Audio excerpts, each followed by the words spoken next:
I failed to build a learning habit when I started to learn Mandarin Chinese 2 years ago. I made a study plan, scheduled into my calendar to discipline myself and bring me to the goal. I thought it would work as I learned to speak English as a native Japanese speaker, and I originally loved language learning itself, but in fact I failed only in about a few weeks. Trying to build back a few months later, I came up with a simplified approach like this, which doesn't even require planning, tracking, or reviewing. And it's been working for about 2 years now. So this video will walk you through why the conventional language study plan didn't work and why a simpler approach worked better. Okay, first off, I initially planned my Mandarin learning like this. I set a long-term goal, which is why I want to learn this language. I also set a short-term goal, reaching B1-ish in about 1 year. To reach this goal, I needed to know at least 2,000-3,000 words. Also needed to review grammar with a textbook. My favorite part was learning with media like Netflix and YouTube. That's what I did with English as well. I heard someone said output is important, so I chose to journal to do that. I put all of these into my calendar as well. I wouldn't say planning like this is a bad idea as long as it works, but it didn't work for me and it actually did more harm than good. So in this part, I'd like to raise 3 potential issues about making a study plan. The first one is from the perspective of a person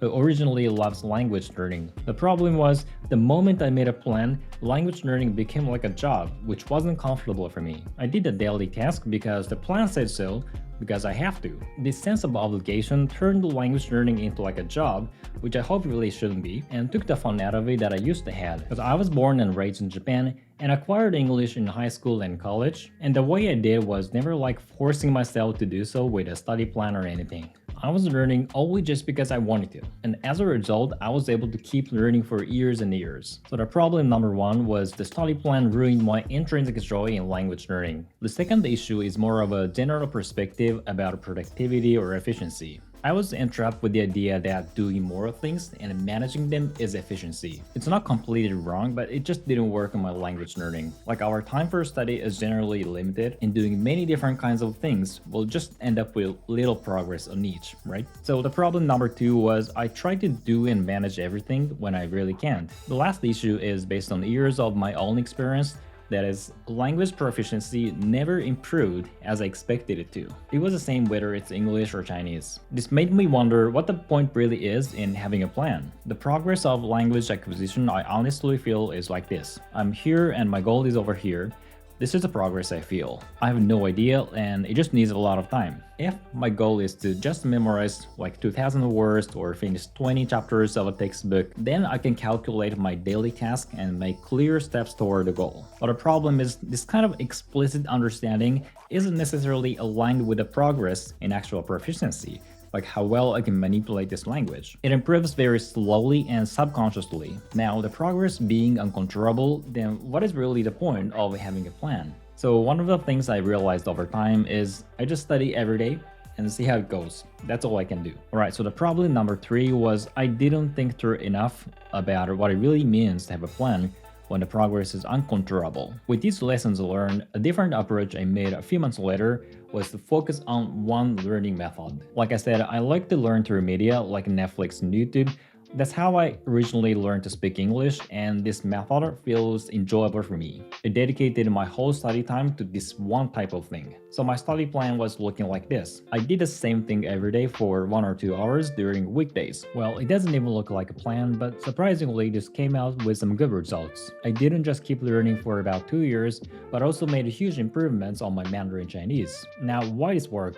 I'm not here to flex my experience, so I'll be sharing 3 things you could also take into your study if you feel it's effective, which is slow productivity, feeling good, and the principle of language acquisition. So one of the initial problems was I tried to do many different kinds of tasks, which ended up with each task making very little progress. And then later I focused on one thing that matters the most, and this made a satisfying result. Well, this whole idea is not completely new at all. It's called essentialism, slow productivity and stuff. But whatever that's called, the basic idea is focusing on what matters the most and get better and bigger results. It's not difficult to get the idea, but in reality, it was scary for me to focus because language learning needs a lot of efforts in the first place, and every single kind of task looked important. And narrowing things down doesn't make us look like we're making enough efforts or getting the right things done. But after I did narrow things down, I started feeling way more satisfied with its outcome. So if you're feeling overwhelmed with many things to do and manage, I hope this video gives you some courage to give it a try and do a smaller number of things. Another problem was language learning felt like a job due to the study plan and schedule. So with the new approach, I focused on learning with media, which was a comfortable and enjoyable method for me. As a result, every time I sat at the desk, the only reason I studied was purely because I wanted to, not because the plan said so, not because I had to. Every morning, I was like, I sit at the desk and I want to do this. It didn't feel like a job anymore. This is actually the same feeling I had when I was learning English. Nothing forced me to study.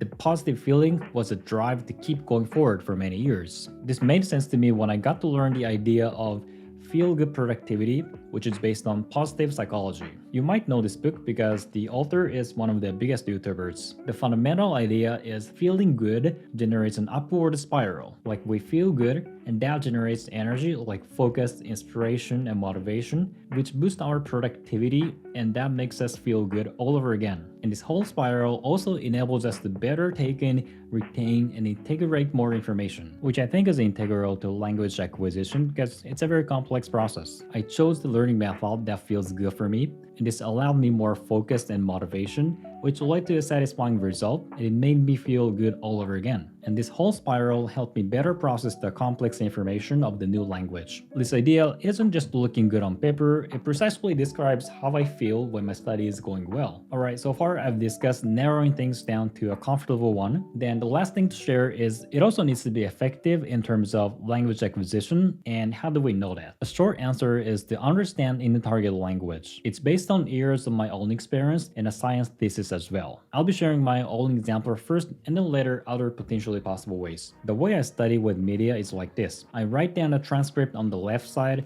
and all my notes are on the right side. What I'm really trying to do here is read or listen in the target language on the left and understand, accept, accumulate this new language as it is. That's what I'm always trying to do. In the first round, I do rely on dictionaries, translation and stuff, but once I get a clear understanding of what's spoken, my focus will always shift to the target language only. I wondered why this works. One of the most famous theses in the field of second language acquisition theory says, language acquisition occurs when language is used for what it was designed for, communication. Language acquisition, first or second, occurs only when comprehension of real messages occur. So our brain acquires a new language when we understand communication. This makes sense to me because I'm obviously trying to understand the messages in the video. Every single sentence is a message.